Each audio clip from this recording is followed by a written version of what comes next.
Nothing says date movie like a 3D ride to hell. Once upon a time, on a sad Valentine, in a place known as Mine. Okay, we've got You and My Bloody Valentine. We've got Jared and Friday the 13th. I know. Is it fair to say the Winchester boys are taking over horror in Hollywood? What a world. Yeah, you know, that was a complete circumstance. Just kind of happened. We both laughed about it, and we both thought for sure we were going to release on the same date, but obviously the powers to be thought better. Yeah, I don't know, man. It's just, you know, it was kind of one of those things where, you know, we're locked up for 9 months out of the year, so we don't necessarily get our pick of the litter of any film or get to meet with directors or get to do anything. So, you know, if we get an opportunity of any sorts, we jumped on it, and it just so happened that, you know, they happen to be both horror movies. And but I got to tell you, man, when I got off the phone with Patrick Lussier, the director of the movie, I was amped. I knew this was going to be a great project.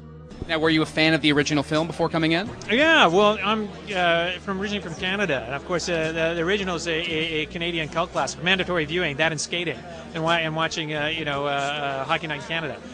So I was very familiar with the film, and it was great to have a chance to revisit it and resurrect the Miner.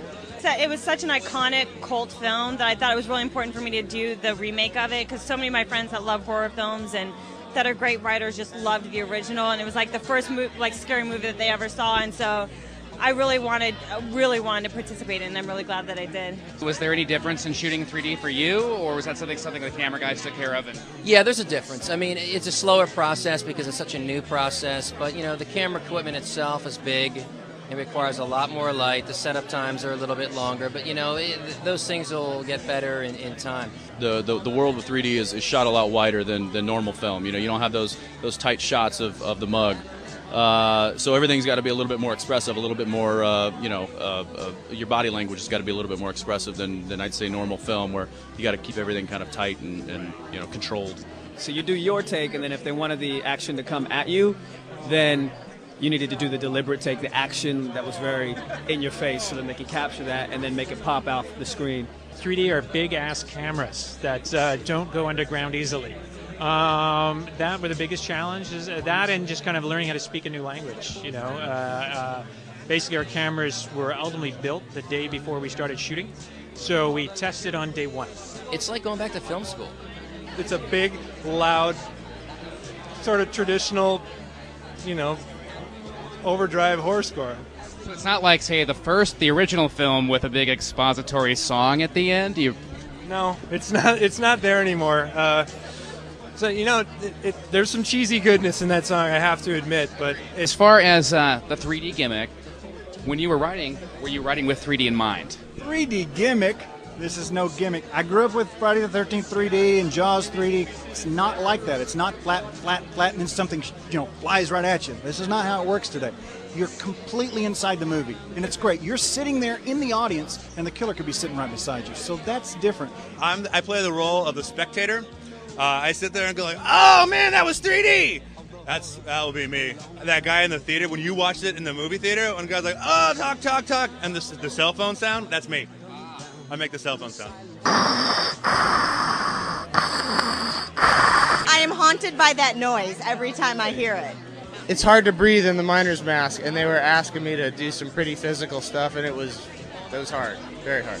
Did you have a lot of fun killing people on screen? Yes, I really enjoyed that. It's pretty challenging, little stunt work like that. It's fun. Can you tell our viewers just how bloody My Bloody Valentine is? We live up to the bloody in the title. It was our sole goal going in with Gary Tunnicliffe, our special effects makeup artist, and myself. We sat down there and said, you know, if it's called My Bloody Valentine, you know, it can't be My Candy-Ass Valentine. You know, we have to go all the way. It has to be as bloody as we can possibly make it. We have to lean as far over into NC-17 as we can go, and then just take our toes back so we get an R. What's your favorite kill? I'm gonna have to say the Burt kill, the Tom Atkins kill. Excellent. Yeah. Anything with Tom Atkins is Anything great. with Tom Atkins is gonna be great, but his kill in this one is just I think I actually laughed out loud and clapped 3 or 4 times at how great it was. Well, you've been in so many genre films. What is it about the horror genre that keeps bringing you back? I love horror movies. There was a time where I kind of wished I could have the kind of career that Vincent Price had. I mean, he was in a lot of things that were not horror movies, but he did his fair share of those too.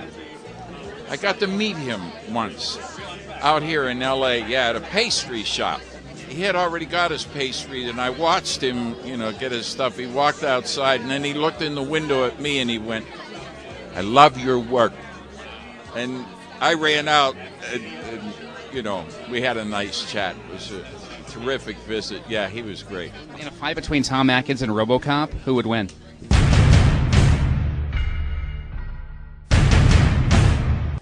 Well, see, I'm a bit partial to RoboCop because it was filmed in Dallas, Texas, which is where I'm from. But I'm still gonna have to go with Tom. And, Detective Ray Cameron would win, hands down. Thrill me.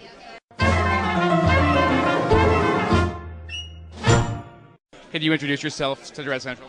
Hey everybody, I'm CJ Graham.